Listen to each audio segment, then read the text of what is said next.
Hi everyone. In this video, we will look at synthesis of alkynes. So we're going to discuss preparation or synthesis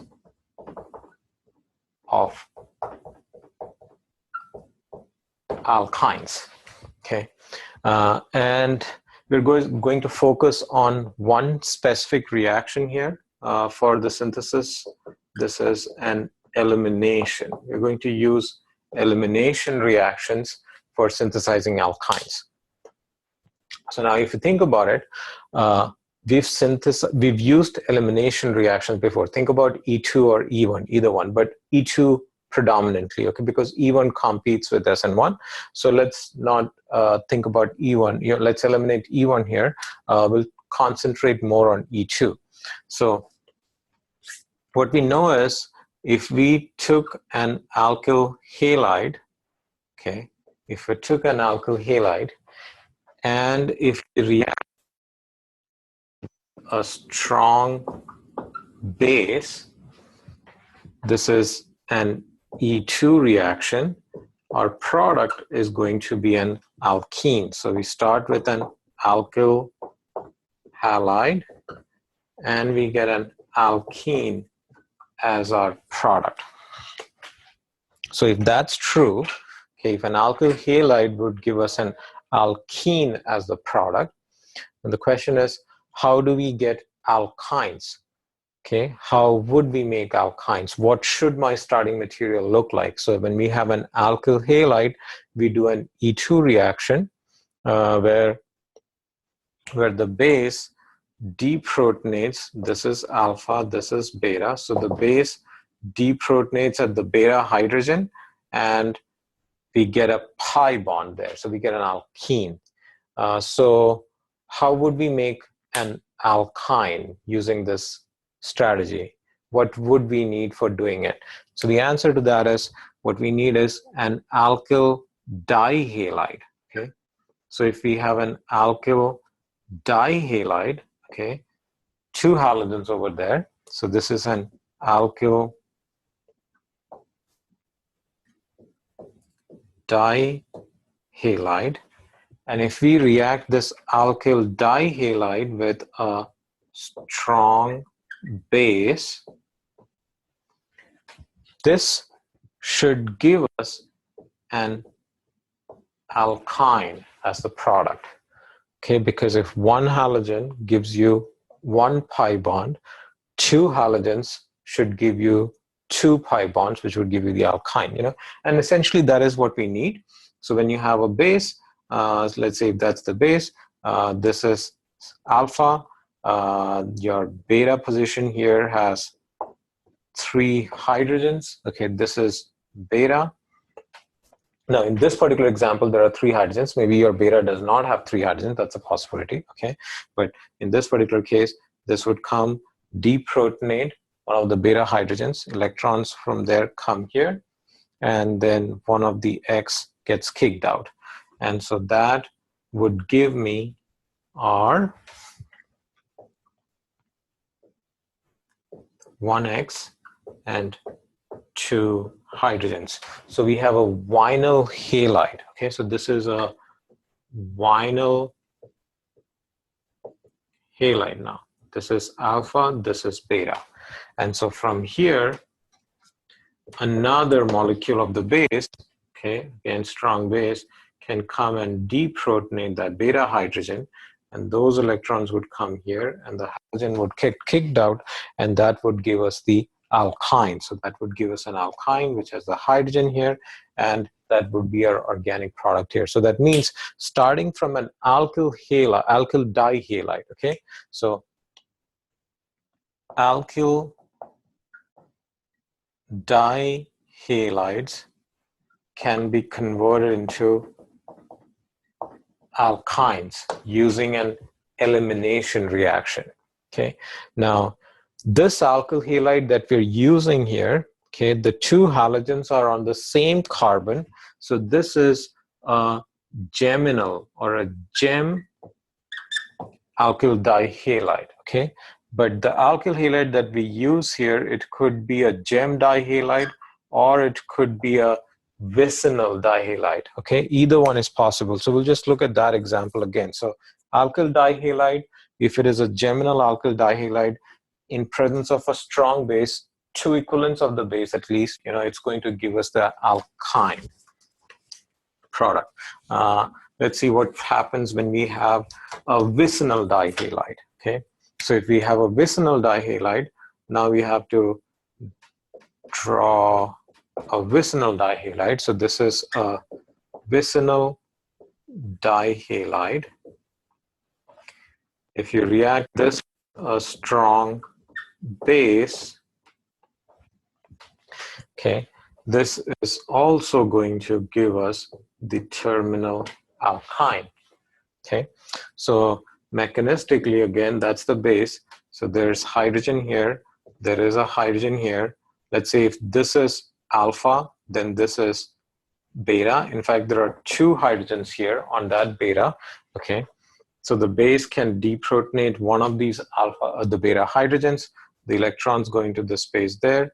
The halogen gets kicked out. That will give us a vinyl halide again. So there is a hydrogen here now.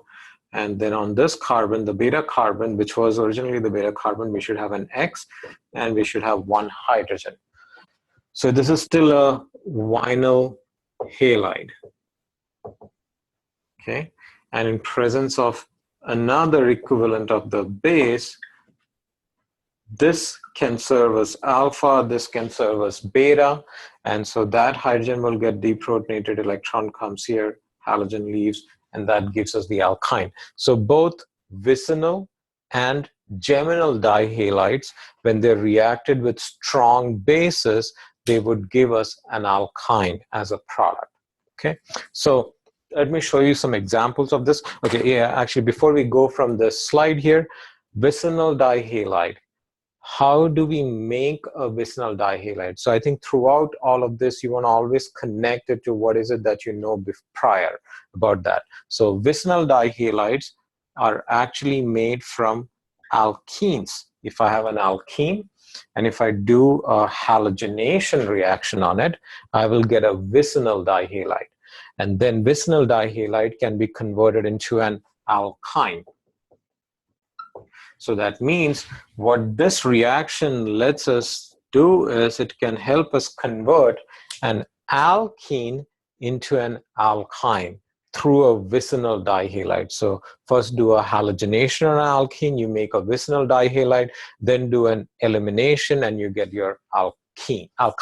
Okay, so let's look at some specific examples here of this synthesis of alkynes.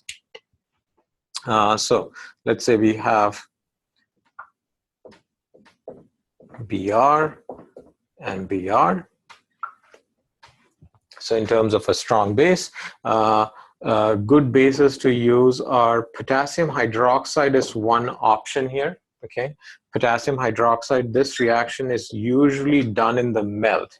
Okay, that means there is no solvent, it's very hot. Okay, so it's very high temperatures, so it's done sort of under molten conditions.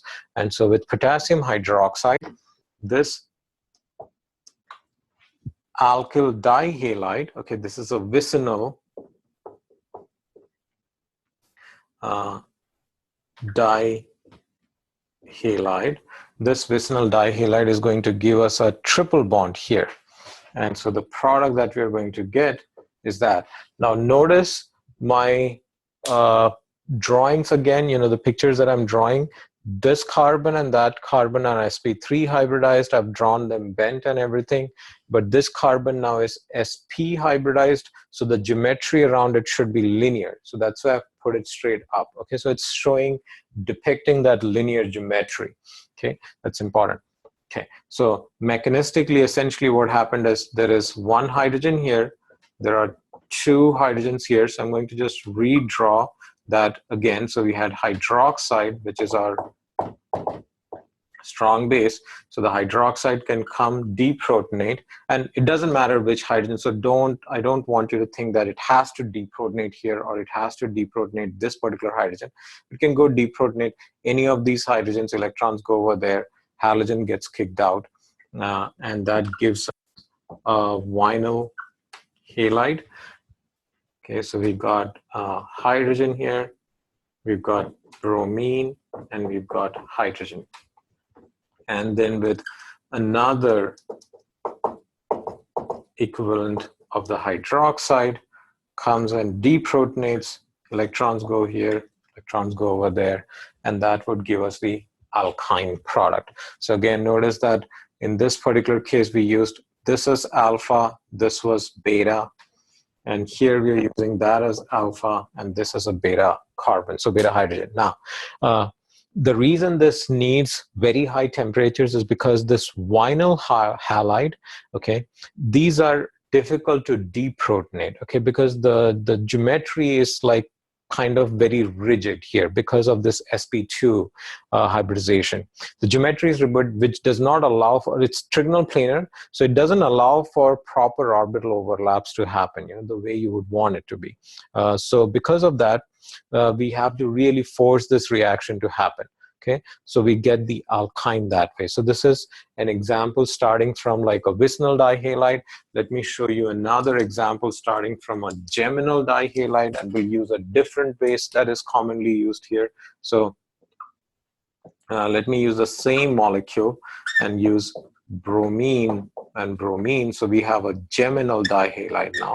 So this is a geminal dihalide.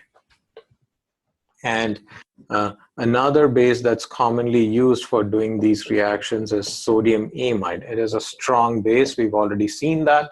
Okay, so when we react this with sodium amide, and again, this is a reaction done at high temperatures. So when we do this reaction, this is alpha.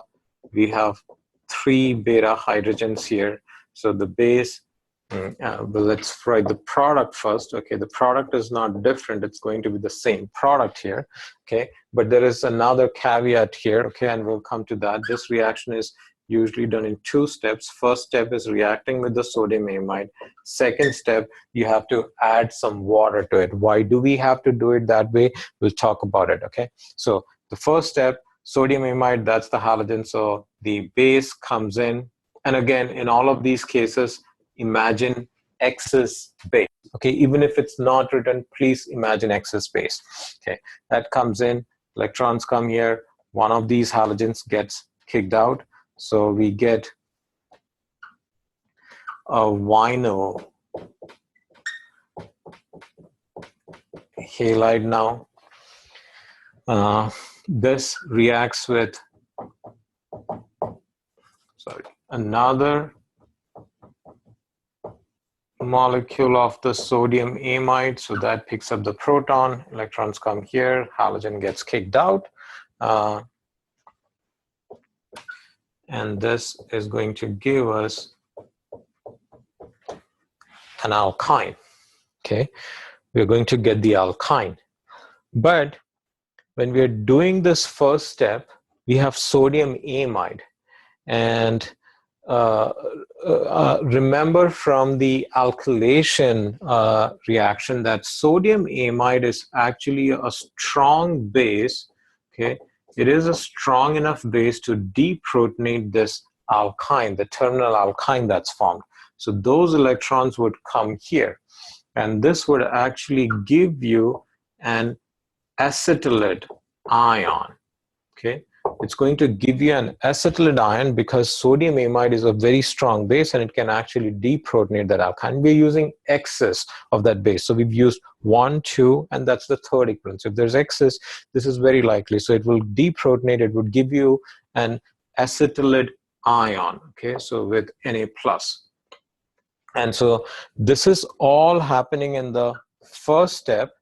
So the second step, essentially, addition of this water, is to put the proton back on that acetylide ion. So when we react this with water, the acetylide ion now goes and deprotonates water, and it will give you the alkyne, which has that hydrogen on that terminal carbon. Okay, so whenever we use sodium amide, we always do it in two. Well, you don't have to always do it in 2 steps. You would do it in 2 steps if your alkyne that you're synthesizing is a terminal alkyne. If it's an internal alkyne that you synthesize, then there is no acetylate formation, and so you don't have to worry about it.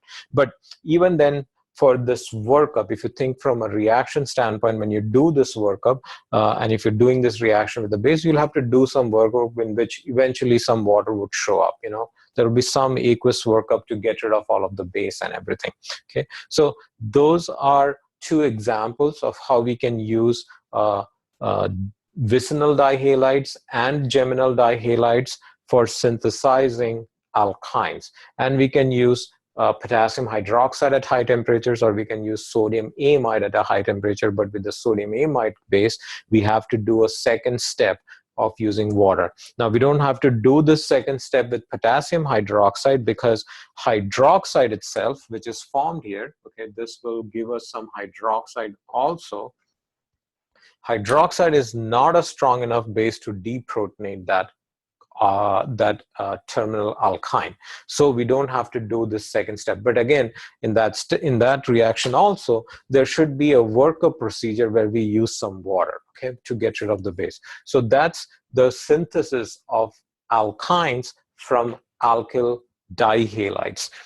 This is, I did not mention this, this is section 9.4, I believe. This is section 9.4 in the textbook. Okay, so the synthesis of alkyl dihalides, that's section 9.4. Bye.